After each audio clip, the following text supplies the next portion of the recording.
Welcome to another edition of the Best Business Minds, where we interview business leaders and academics that write thought provoking books. I'm Marc Kramer, serial entrepreneur who consults with family businesses and entrepreneurs, and currently I'm teaching entrepreneurship at Vinh University in Hanoi, Vietnam. Tonight's guest is Maisie Ganzler, author of the book You Can't Market Manure at Lunchtime and Other Lessons from the Food Industry for Creating a More Sustainable Company. Maisie, welcome. Thank you. Great to be here. Well, I love, of course, like everybody does, right? We love the title of that book. So before we jump in on the book, let's you give us a bit of your background about how you got to where you're at right now. Thanks. Well, I spent 30 years at a company called Bon Appetit Management Company, a food service management company providing cafe and catering services to corporations, private colleges, and cultural venues. And we took our point of differentiation, our go-to-market strategy, as being based on sustainability. Really took an industry that was very commoditized, very focused on the lowest cost options, and created a brand based on our values. I retired from Bon Appetit a year ago, February, and the book was published in April. And I now spend my time mostly being retired, but helping a few select companies that really catch my fancy in crafting their go-to-market strategy based on their values as well, not always in food, and also working with the Monterey Bay Aquarium's Global Conservation Program as a senior fellow. So I'm having a lot of fun and happy to be here to share what I've learned along the way with your listeners. Well, you had mentioned while we were talking before this got started that you're thinking of coming to Vietnam, and sustainability is one of the big things that the party, companies, and universities are all emphasizing. So you have to let me know in advance so I can have you come and speak at our university, which I think would be awesome for you to talk about this. What made you write this book? Well, it actually was the idea of a friend of mine who works on the conservation advocacy side. We were just out on a run together one day, and she said, "We should write a book." And I said, "Write a book? What will we write a book about?" And she came back to me with a table of contents, and it was very science focused. It was very dense. It was pretty inside baseball. And I said, "Nobody wants to read that book. What they need to know is how to take all of that dense information and translate it into business initiatives." And that was the birth of the idea for You Can't Market Manure at Lunchtime. Well, again, you came up with that title because that's an awesome title. Yeah, actually, the publisher, Harvard Business Review Press, they got to name the book, and they said, "Send all of the title ideas you had, all of the ones you threw away, and that will spur ideas in our marketing meeting." So I sent them a list of titles, including You Can't Market Manure at Lunchtime, which I had discarded because my boyfriend had said, "There's feces in the name of your book?"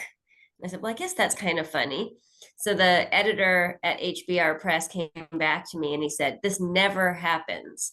The sales team picked one of your titles." And I was like, "Oh, which one? Which one?" And he said, "You Can't Market Manure at Lunchtime." So color me surprised by that, but it is my original thought, so it is my fault. That was a winner as soon as it came right out of your mouth. So that was great.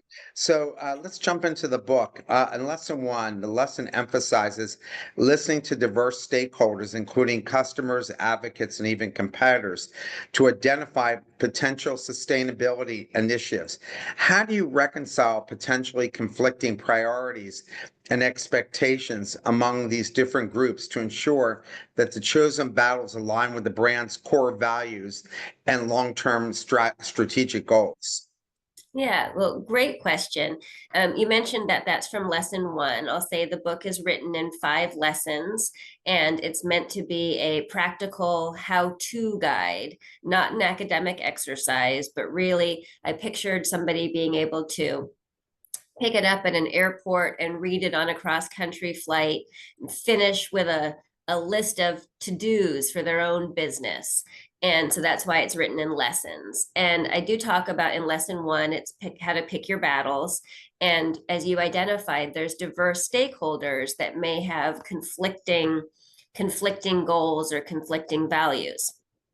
And there's really 2 primary things that I would consider in that. One is you are not going to be all things to all people if you truly create a brand based on values. Somebody is going to disagree.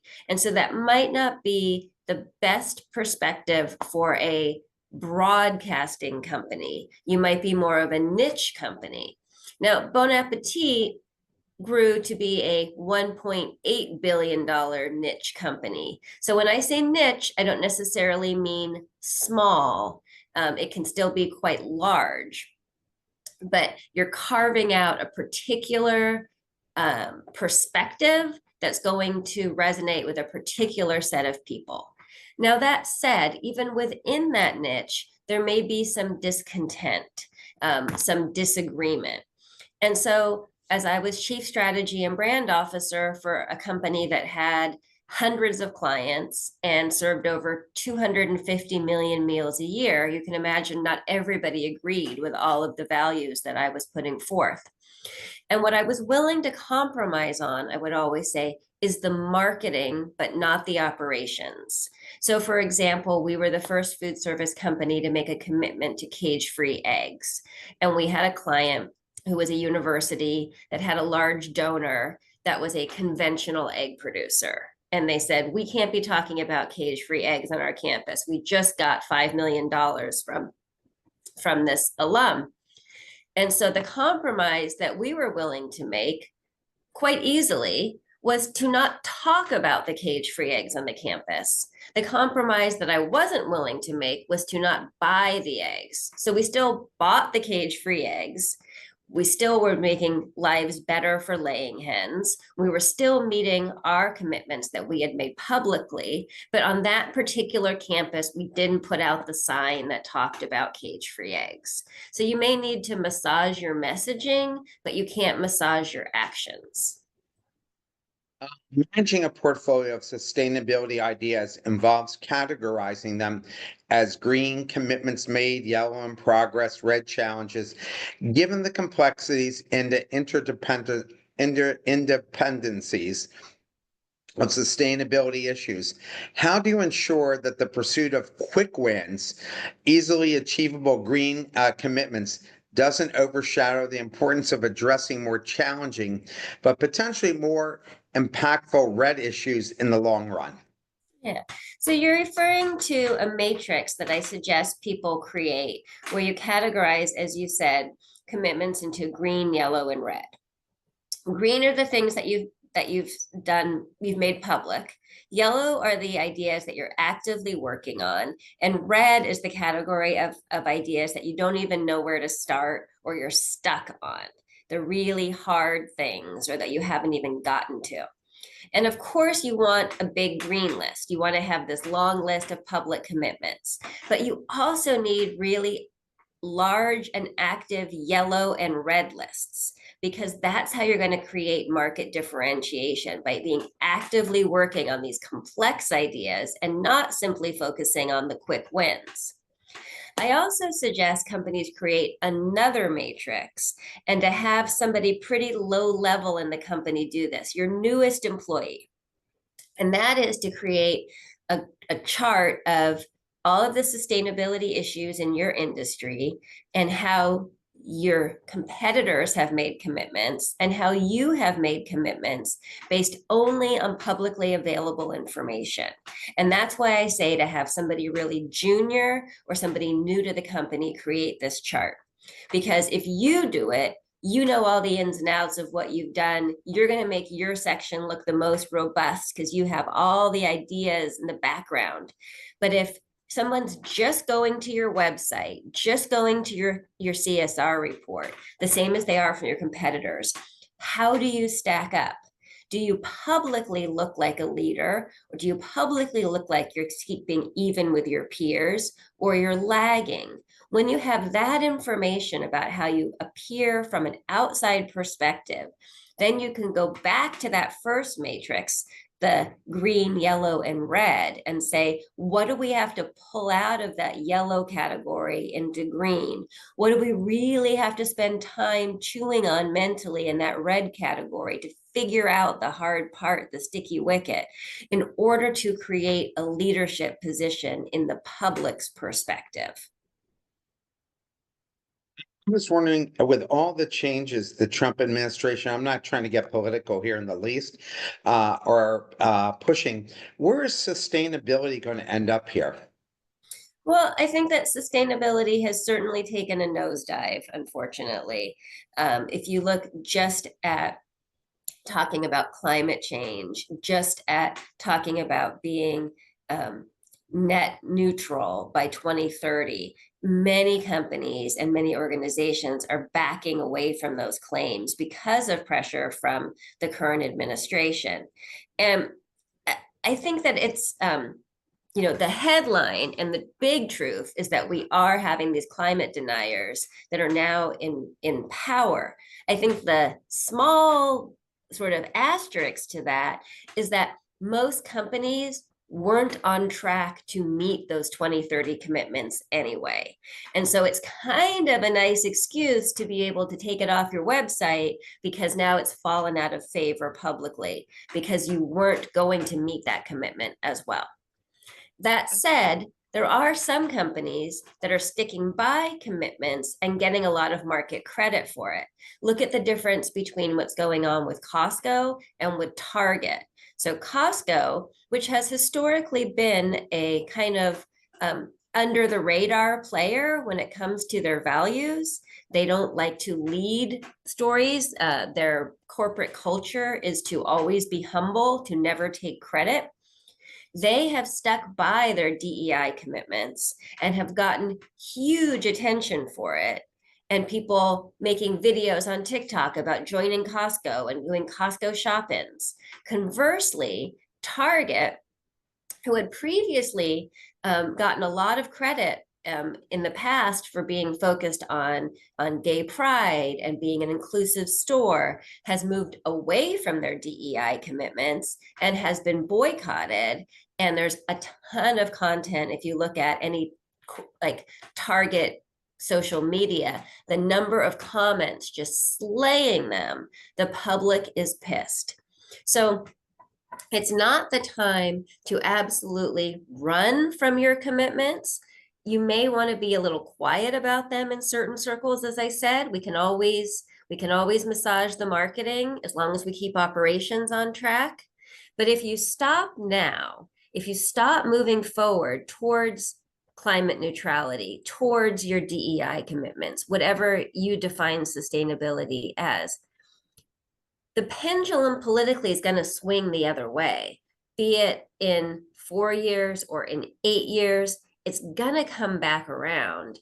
And if you aren't doing the work now, you're going to be behind then. There are very few things in sustainability that you can turn on a dime on and off. You have to be marching forward. So it's important to continue that momentum now, too. I see with all the young people that I teach, and I just don't teach here. We have schools from all over the world that come to us. And every one of these students, I have not heard a student yet that isn't worried about sustainability and what's going to happen to the planet. And it just seems to me to be common sense that tells you you've got to make these adjustments because even from a financial standpoint, your insurance is skyrocketing because of these problems. So even if you don't believe in them, you've got to believe that the numbers are going to be growing astronomical, and you can't push it all off onto the public by raising prices because you've hit a ceiling, right? You know, that you can't do it anymore, and it's affecting everything. So you've got to make a stand at some point here. So I think it's Absolutely. yeah, I think it's interesting. Given Stony Fields experience with positive and negative reactions to its activism, particularly the backlash from NRA members regarding gun violence prevention. How can companies effectively navigate the risk of alienating potential customers while remaining authentic to their values and maintaining credibility with their core audience when addressing controversial social or political issues? Yeah. Well, as I said before, you have to determine if you're going to be really a broadcast company or more of a niche company.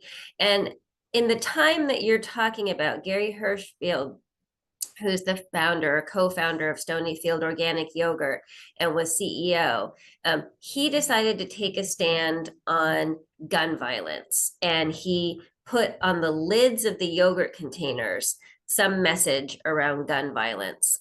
And the NRA, of course, was not happy about that. The National Rifle Association, not the National Restaurant Association, and lobbied to successfully have the yogurt containers taken out of the cafe at the House of Representatives. So there's food for the reps there, and they were selling Stonyfield yogurt, and it got taken out.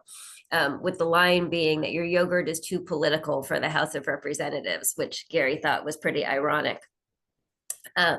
But Gary would tell you that the people he was talking to specifically, who at that point were buying organic yogurt, they agreed with him on most of these issues, and he was trying to make a heart-to-heart connection. He didn't have a lot of money for marketing.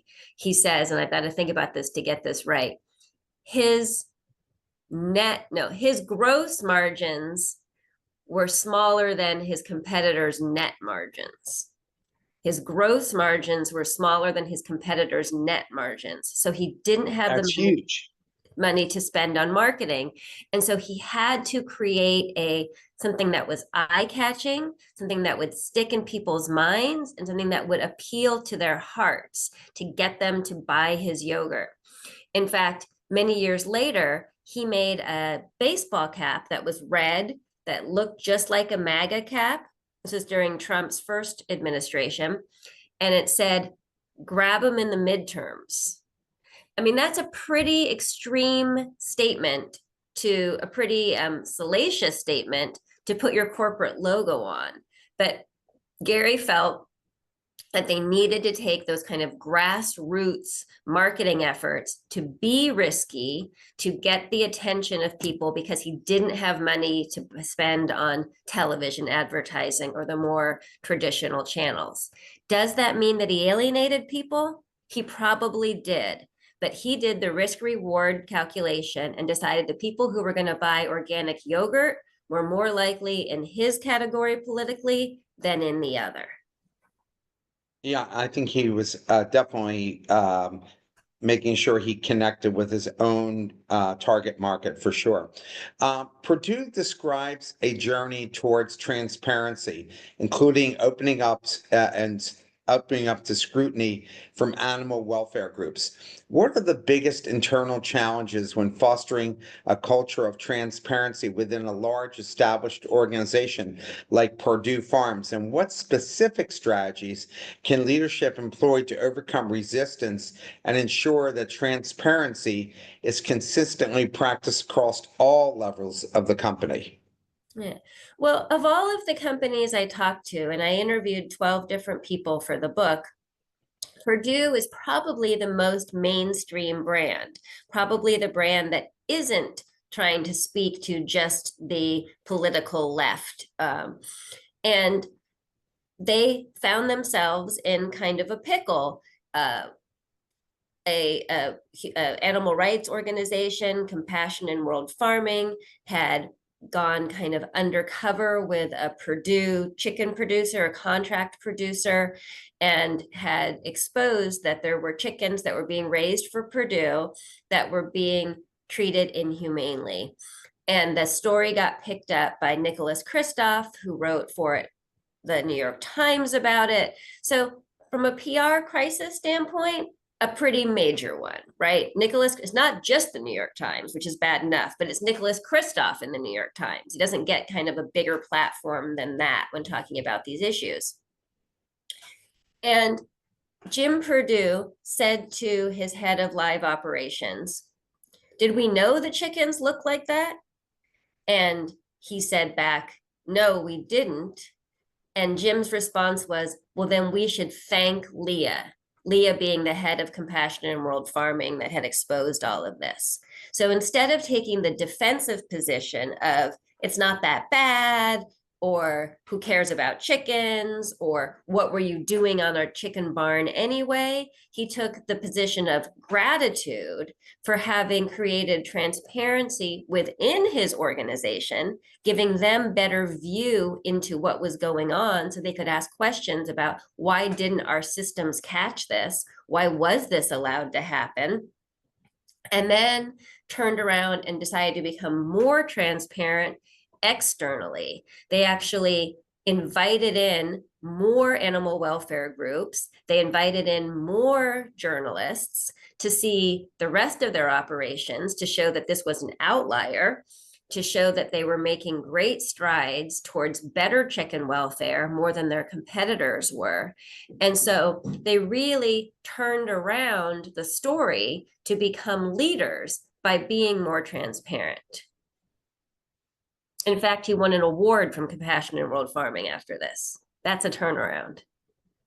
Uh, Ernie Farley emphasizes, and you have to explain who Ernie Farley is, Yeah. emphasizes the importance of having a strategic buyer, someone with high level influence to support sustainability initiatives. However, he also notes the risk of relying too heavily on one individual, as buyers can change jobs. Beyond quantitative data, what strategies can companies use to institutionalize support for ethical and sustainable practices within their customer organizations, ensuring that these values are embedded in the company culture and the decision-making process?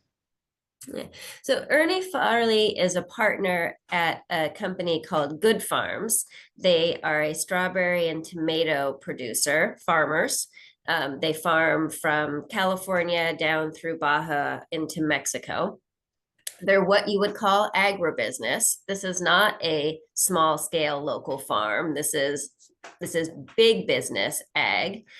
And I met Ernie through an organization called the Equitable Food Initiative, which is a farm worker based certification.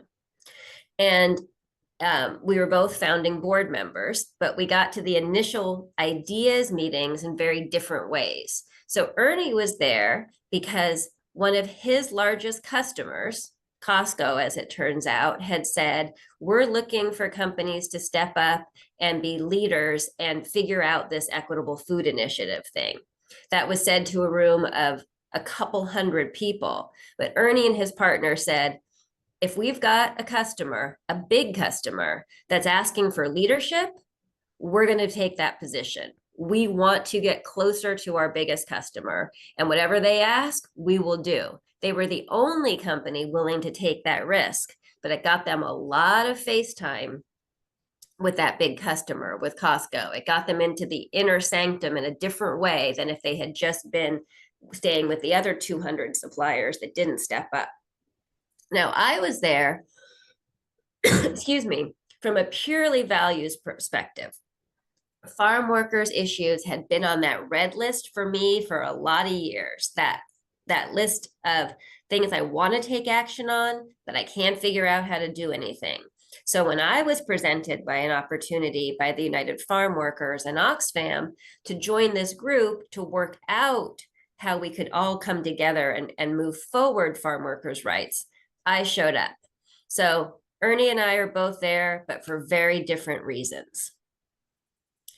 Now, we move forward. Ernie takes the bigger risk. He actually brings the Equitable Food Initiative onto his farms, again, to make Costco happy. But something amazing happens. It turns out that this act of sustainability, this act of trying to do the right thing, to do the ethical thing, is actually better for his business. Actually, the Equitable Food Initiative process transforms the culture on his farms. Actually, they become more efficient as an operating organization. They have better communication with their teams because of the Equitable Food Initiative certification. There was a point when the pilot was done, the pilot was at Ernie's farm, and he says to us at the Equitable Food Initiative board meeting, he says, I'm moving on to the second farm. And we're like, wait, we have to do the pilot results. We're not ready. And he says, I don't care if you're ready or not. This was so impactful. I'm doing the second farm and the third one and the fourth one. So what started out as purely a play to make a purchaser happy actually was better for his business in many ways. Then, of course, he goes back and tells Costco about how great it is.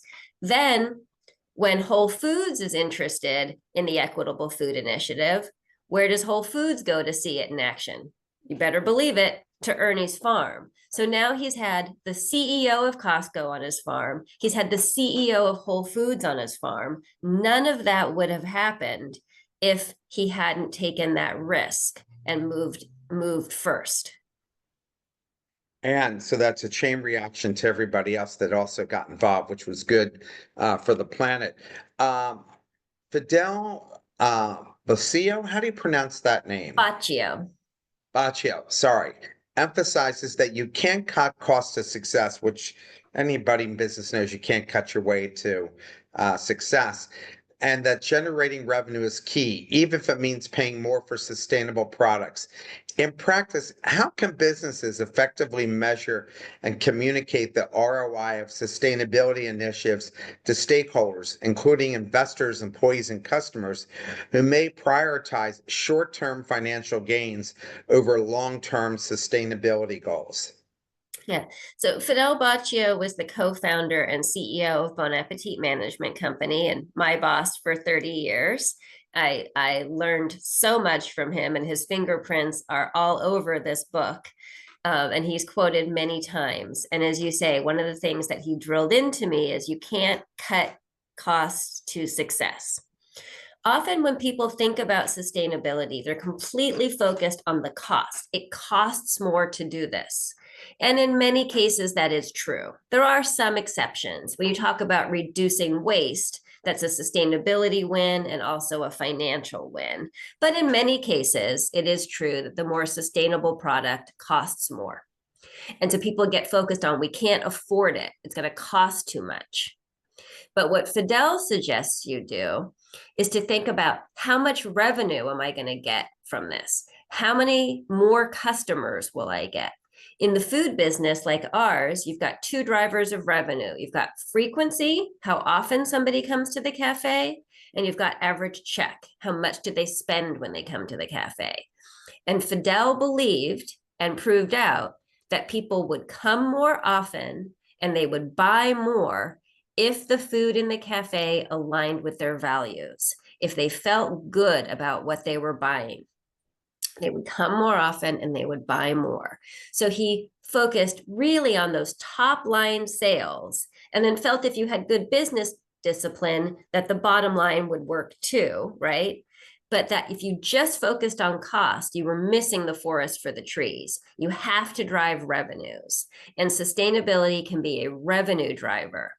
It can also be a cost reducer in a very different way. You mentioned employees as one of the stakeholders. If you truly go to market with a sustainability focused mission, you will attract more employees. So it's a recruiting tool, and you will retain your employees longer. Anybody that runs a business knows that the biggest headache and the worst cost is employee churn. If you can become an employer of choice and keep people longer, then you are reducing a really important cost. And you absolutely will if you truly live your values. As I said, I'm doing a little bit of advising work for companies that catch my eye. And one is an organic baby food company. I was talking to their director of sustainability, and she's about to open up a new job on her team. And she said, I really need to figure out who I need, because when we post an ad, we get like 10,000 resumes. Like, everybody wants to work for us. This so aligns with their values, this organic baby food, that they get a onslaught of resumes and from a really wide range of people. So she said, for a junior position, I'm going to get resumes from people that have PhDs. And I need to decide what it is that best fits this role because I'm going to have so much choice. What a fantastic place to be in from a recruiting perspective, worried about too many great candidates. That's a business win. Well, and I think every company's got to be thinking about from a recruiting standpoint, since and my students who are undergrads under 21, they're really afraid of the damage that's been done to the planet and really interested in working for companies that are focused on this and plan to when they take over these companies. Of course, you wonder, they have high ideals, but what happens when uh, it affects the bottom line and could affect your position in the company where you could lose your position? How did folks handle that in your company? Or your CEO was so focused on this that that wasn't putting anybody at risk? Well, I don't think that we ever came to a point where we said it's either a sustainability initiative or it's our staff. We really use sustainability to drive that top line in order to keep more people employed. Does that mean that we never wrestled with money? Of course we did. We our standard on ground beef was a humane certified ground beef, but we didn't have a standard for grass fed. We did use grass fed somewhere. In some places, we were able to go above the standard, but we couldn't afford to do that everywhere. There were compromises that we had to make along the way. But the more transparent we were about that with our own people internally, about why we were making those choices, they would understand and they would come along with us. You mentioned college students, and in general, I don't like doing focus groups or really taking cues from customers. In lesson 1, which as we talked about is about picking your battles, I say that if you're looking to your customers for your next idea, you're probably lagging. You need to be out ahead of your customers. That said, the one exception is college students. College students are a great focus group, formally or informally. College is a time when you're thinking about new ideas in a way that you never have before, when you're figuring out who you want to be in the world as an individual, what your values are, how you're going to move through the world as an adult, not as a child. It's a time that you are the most ideal and you are the least tied to practicality. You're probably not supporting yourself. There is many exceptions to that, but at Bon Appetit, we serve private colleges specifically, so a subset even of that marketplace. And you are able to imagine a different way of doing things that maybe we can't when we get 10, 20 years out of school. We've been beaten down by the work world and the realities of our mortgages and all of that. And so college students are a great group to talk to about how things can be done differently. They're not going to really be able to give you the steps because they don't understand how business works, but they can help you to create the vision of the world they want to see. And then it's up to you as a company to figure out how to get there. Yeah, I agree with that. Rob Michalak highlights the tension between Ben and Jerry's pre-acquisition culture of risk-taking and Unilever's emphasis on discipline and rigor. How can companies effectively balance these two approaches to foster both innovation and operational efficiency in their sustainability efforts? And what specific strategies can be used to mitigate the risk associated with working with smaller, less established suppliers? Yeah. So Rob Michalak was at Ben and Jerry's in 2 different stints for about just under 20 years, and he was in charge of their social mission, which, as you can imagine, at Ben and Jerry's is a pretty good and important gig. And one of the examples he gave, which I thought was a really illustrative one about pre-Unilever acquisition and post-Unilever acquisition is that they had pre-acquisition, they had worked with these small suppliers for ingredients. So a bakery that made brownies to go into the ice creams that had brownie chunks, or another bakery that made apple pie to go into the ice cream that had chunks of apple pie in it. And Unilever had forced them to diversify their supply chain, so not have all their eggs in that small organization's basket. And that might seem counter to wanting to support small local suppliers. But he also talked about a flavor that they had created and that they had used a small supplier for, and that they became such a big part of that supplier's portfolio, right? The supplier was like, we landed Ben and Jerry's. We're going to make all the apple pie we can for Ben and Jerry's. And then the flavor bombed. The flavor wasn't popular with customers. They wound up cutting it. And now this small bakery that had put all of their eggs into that Ben and Jerry's basket lost their biggest customer, and it was really devastating financially to them. And so Rob realized that the discipline that Unilever was putting into place wasn't just good for Ben and Jerry's, it was also good for the smaller suppliers to help make sure that their businesses were resilient, not just Ben and Jerry's. So those two things really weren't at conflict. Sure, there was no pushback at Ben and Jerry's initially when hearing about this, feeling that Unilever was basically bigfooting them, right? Yeah, the Unilever story is an interesting one. It has been put forth as an example of a great acquisition of a company, Ben and Jerry's, that was very anti-establishment, being bought by a global behemoth, but being allowed to remain Ben and Jerry's, right? Ben and Jerry's actually has two boards. They have a board of social mission and a board of economic mission. And so they actually have these really extreme activists on their board, and Unilever allowed that to continue. Now, you may have heard in the last year that Unilever is spinning off Ben and Jerry's. And I, like many people, thought, oh my God, they're concerned about the social mission and they want to get rid of them. But it turned out that they're spinning off all of ice cream.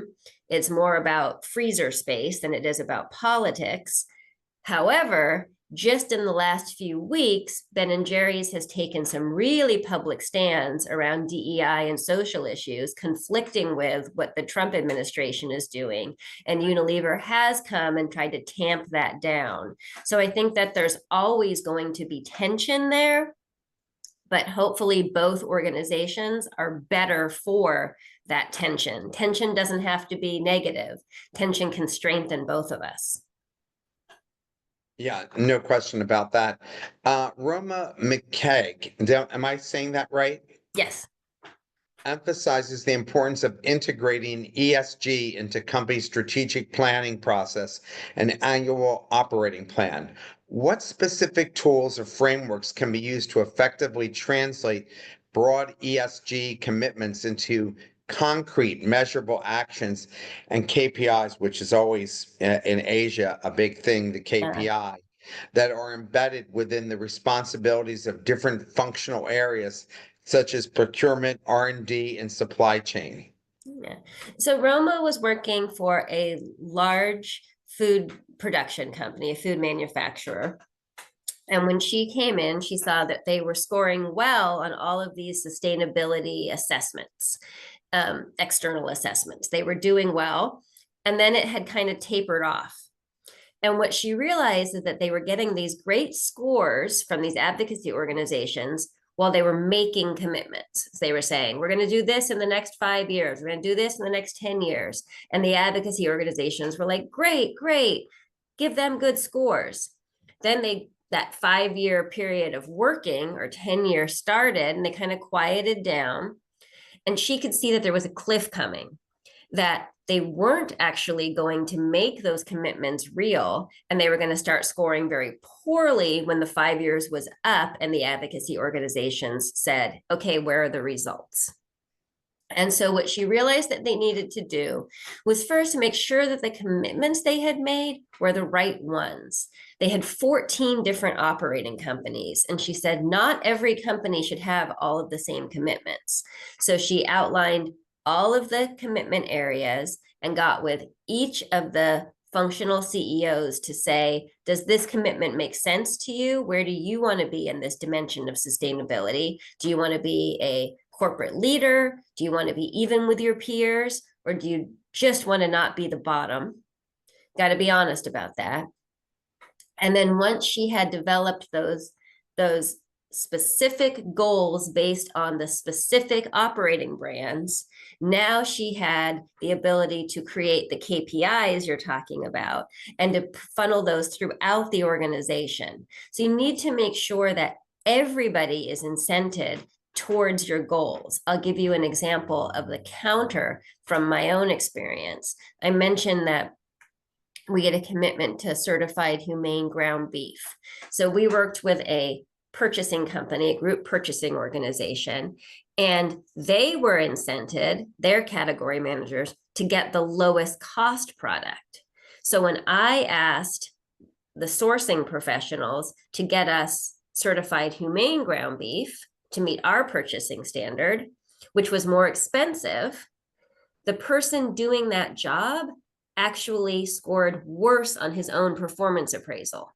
So he made me, the customer, happy, but it cost more money. And he was only being evaluated on price, not on customer satisfaction, not on creating market leadership, not on meeting the purchasing standards. He was only being evaluated on price.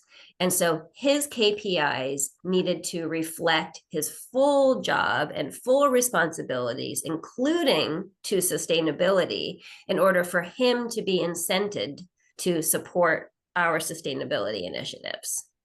That's the type of work that Roma did throughout this 14 company big conglomerate. In lesson 3, Walter Robb emphasizes the importance of having an honest beginning and worthy goal for sustainability initiatives, but also acknowledges that meaningful change can take years to gain traction with customers. What strategies can companies use to effectively communicate the value and impact of their sustainability efforts to consumers? And how can they maintain momentum and commitments to these initiatives during the potentially long period before widespread customer appreciation is realized? And also, it's deemed profitable enough for them to do this. Yeah. So Walter Robb was the co-CEO of Whole Foods Market. So interesting for him to talk about customers not appreciating things from a sustainability perspective when you think that Whole Foods people are self-selecting that already have those values, that the customers that go to Whole Foods.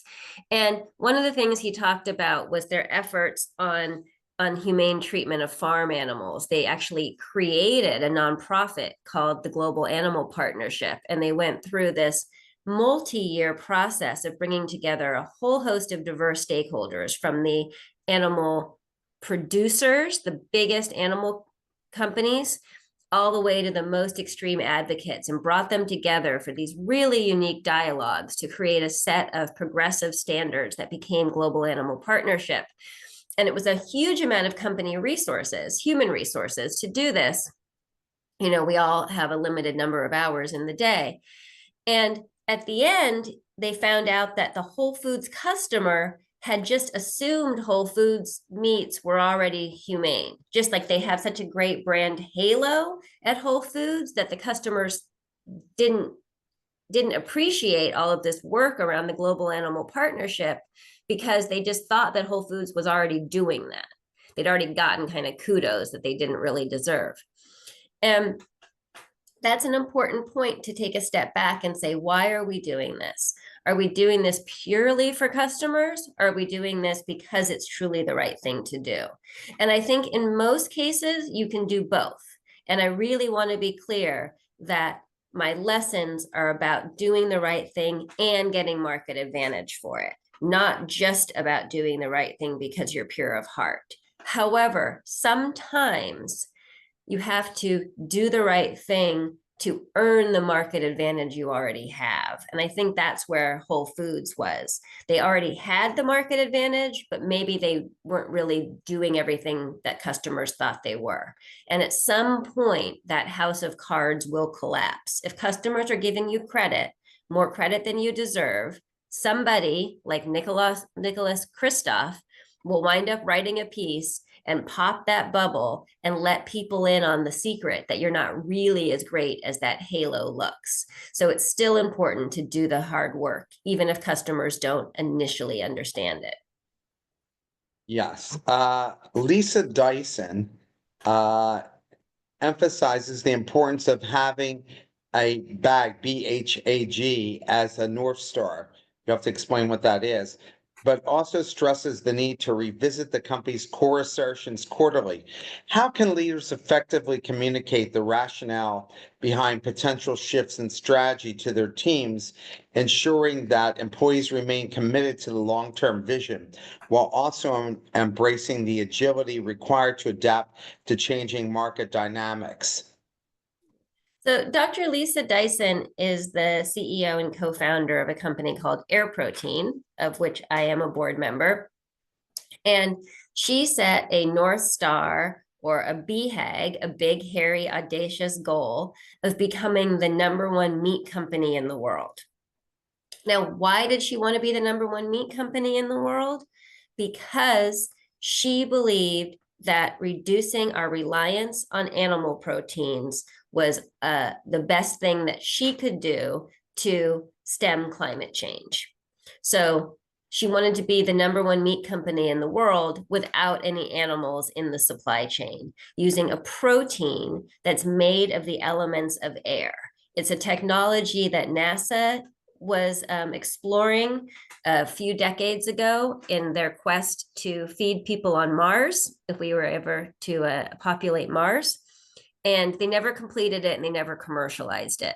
And Lisa, who has a PhD from MIT, and her co-founders picked up this technology and they figured out a way to do it at scale to create protein anywhere, any place, anytime from the elements of air without animals. And that uses no land, significantly less water, and doesn't have the other negative impacts of animal agriculture.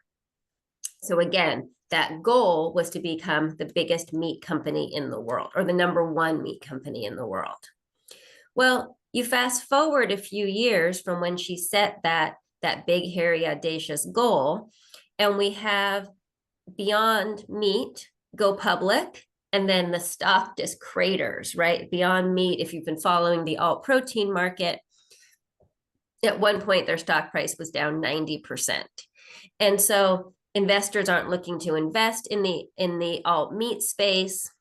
And there's Lisa with a big, hairy, audacious goal of being the number one meat company in the world. So she takes a step back and she says, is my goal, is my North Star to be the number one meat company in the world? Or how else can we use this technology to still reduce climate impacts? What if we were an ingredient company instead of a meat company? And so they pivot, same technology, same sustainability goal, but now they have a white powder as opposed to a burger that can be used by the other alt protein companies. It could go into Beyond Burger. It could go into Impossible Burger, that could be used as a blended product to reduce the amount of meat in a traditional beef burger or a chicken nugget, that can be used as in pet food, that can be used in aqua feed, that can actually be used in cosmetics, can be used in bread. It has this wide portfolio of applications, same technology, same environmental goal, but different product. So you pivot on the product, but not on the most important things, using the technology and the environmental goal. Shona Sadowski discussed using organic certification as a proxy for soil health at Annie's before transitioning to regenerative agriculture. What are some of the key considerations when selecting appropriate proxies for sustainability metrics, and how can companies validate the effectiveness of these proxies over time as their understanding of the issues it evolves? Yeah, and I think that Shauna's story is a great example of that evolution. So as we talked about KPIs before, and we know the importance of measurement, right? And it's often hard to measure this amorphous thing called sustainability. So you've got to pick a proxy, and you've got to pick a proxy that you can track, and that's probably going to be a pretty blunt instrument, like using organic as a proxy for soil health. We don't have a way practically for a company the size of Annie's to go out and measure the soil and all of the farms that it sources from. So they use the proxy of organic certification. And that's better than not, right? It's kind of a situation of perfect is the enemy of the good. So it's as good as they can do at that time. Then as they learn more, and people are talking about regenerative agriculture, and there's are more ways to measure regenerative practices, then they move forward and they say organic was great as a baseline. Now can we move on to regenerative? As you learn more, you do more, but you're always going to have some kind of a proxy that's measurable, and it's never going to be exact or perfect. And I promise you, if you get really caught up in that, you're going to burn a lot of time, and you're not going to be making actually meaningful progress forward. You're going to be just arguing over the measurement tools. So accept good and continue to get gooder as time goes on.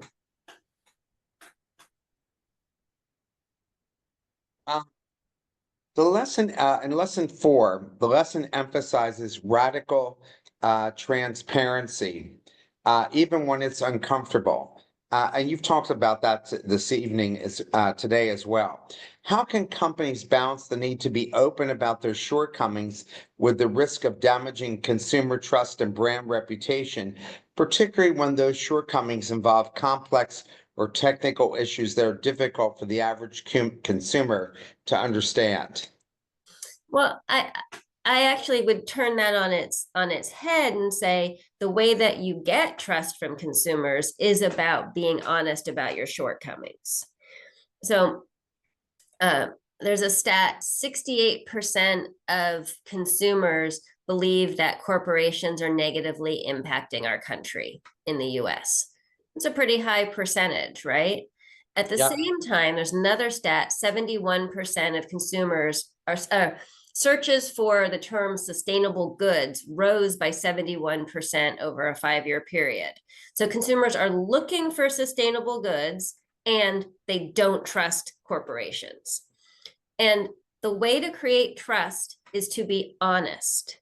Once you are honest about your shortcomings, even if people don't understand them completely, they don't understand all the ins and outs, they think, well, they're probably telling me the truth about everything else because they were really honest about this thing. It actually reinforces the authenticity of your story. Also, that thing that you're scared about, that like, if anybody found out, it would be such a gotcha moment. If anybody found out we were missing this commitment, or we made this mistake, it's only a gotcha when somebody else tells it. If you tell it yourself, it is not a gotcha moment. If you tell it yourself, you get to control how it is presented. You get to not only share the shortcoming, but right there in the same press release, the same blog post, the same brochure, you get to explain how you're overcoming the problem. So yes, you present the problem, but you also present the solution, and you will be stronger in consumers' minds for that. They don't expect perfection, but they do expect forward progress and honesty. I think that's management 101, right? The ones when they're not honest, now nobody trusts them at all. And that's what government has done over the course of the years. And that's why we're in the state we're in now. Josh Balk, Falk. uh, Falk discusses the importance of tangible steps, even small ones, as indicators of a company's sincerity. What are some specific examples of tangible steps that companies can take early in their sustainability journey to demonstrate commitment and build trust with stakeholders, even before achieving significant measurable results? Yeah, so the interview with Josh Bach is probably the most under the radar to people. People haven't heard Josh's name and they haven't heard of Josh's organization, which is called Accountability Board, but is one of my most favorite and I think the most eye-opening in the book. Josh was the vice president of farm animal protections at the Humane Society of the United States for many years. That's how I met him initially. He is the co-founder of a company called Hampton Creek, which became Just Foods, which was the first unicorn in the alt meat space or the alt protein space. And he now has this organization called Accountability Board that has taken a shareholder position in every single food company traded on stock exchanges in the US. Think about that. Every single food company. And they now do shareholder action to get movement towards better outcomes for farm animals. So he is an activist. And I sat down with him and I said to Josh, how do you know companies are greenwashing? What tells you as an activist that companies are lying to you? And he said, when they use a lot of flowery language and they have a lot of highfalutin terms and aspirations, and there's no plan behind it. That's when I know that they're greenwashing, when there's no concrete steps. And then I said, well, what happens when they have those steps and they mess up? Something goes wrong. Then what do you do? And he said, I don't mind that at all if they come back to me with another plan. And if they don't have a plan, I'll actually give them a plan. I'll say, why don't you try A, B, and C? If I say, why don't you try talking to this supplier? I then follow up with that supplier and say, did you ever hear from Maisie? If they say no, then I know that Maisie wasn't really honest about wanting to create a solid plan and move forward. That's when the advocacy campaign happens. That's when we come down and start trying to do shareholder action, when we're not having honest conversations about concrete steps, even if those steps are really small. When Josh was at the Humane Society of the United States, they had a big campaign around cage-free eggs. And there were companies like Burger King that made a commitment that 2% of their egg purchases would be cage-free. And Josh celebrated it. He didn't come and say 2%, 2% is not enough. He said, thank you for acknowledging that this is a real issue and for putting a plan in place together to move 2% of your supply. Then the next year, okay, you did 2%, can we do 10%? Why or why not? If there's real reasons why not, then what's your plan to overcome them? Then next year, can you do 10% more? And you march forward like that, you keep the advocates on your side. I have to say, the hour went super fast. And you did a great book, and it's a lot of food for thought for people, even as the pendulum has swung the other way now. It's still the damage to the environment and just the financial cost should be enough to turn people to coming up with creative ideas on how to do this.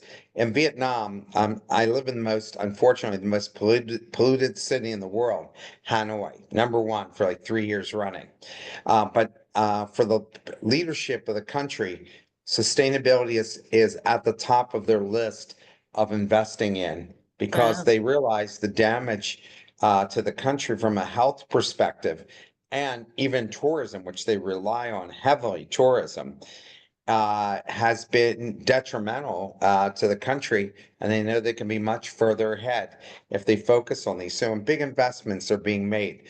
So I appreciate, and we all thank you for writing this book, and good for leaders to read and think about how they're going to manage to do that in the near term, not the far future, but near term.